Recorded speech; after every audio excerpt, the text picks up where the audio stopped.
Please like, subscribe and share করুন আপনাদের channel.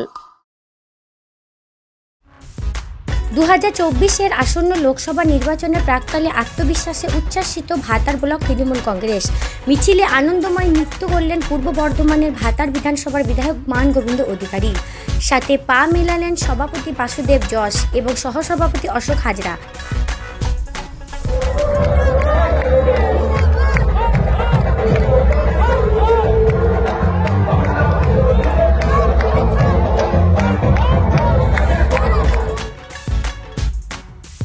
এবার লোকসভা নির্বাচনে রাজ্যে শাসক দল তৃণমূল কংগ্রেসের একটা নতুন কৌশল দেখা যাচ্ছে।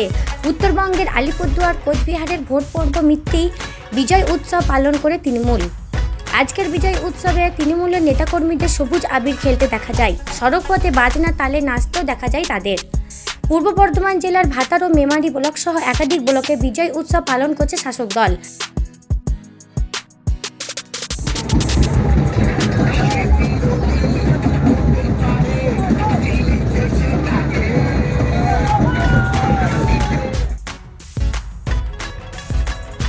বাজনার তালে তালে ভাতারে বর্ধমান কাটুয়া রাজ্য সড়ক পথে মিছিল করা হয়।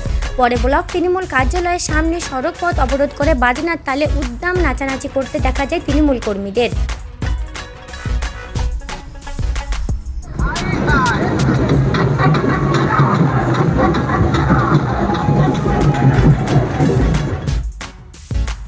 তৃণমূলের এই বিজয় মিছিল নিয়ে বিরোধীরা কটাক্ষ করে।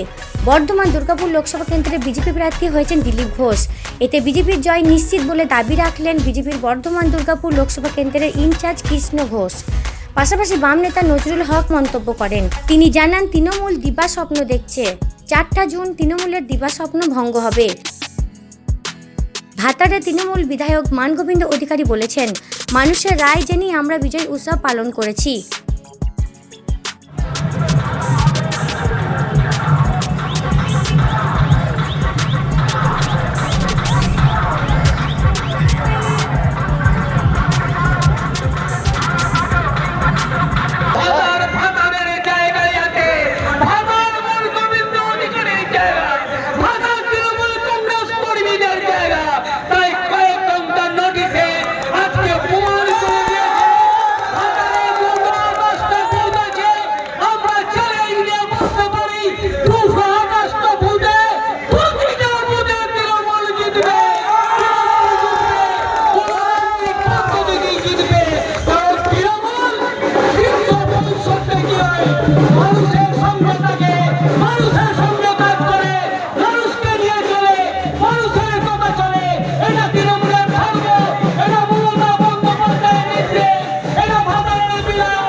ভাতা থেকে সঞ্জয় মণ্ডল এবং আব্দুল হানিফের রিপোর্ট, 7 দিন সংবাদ।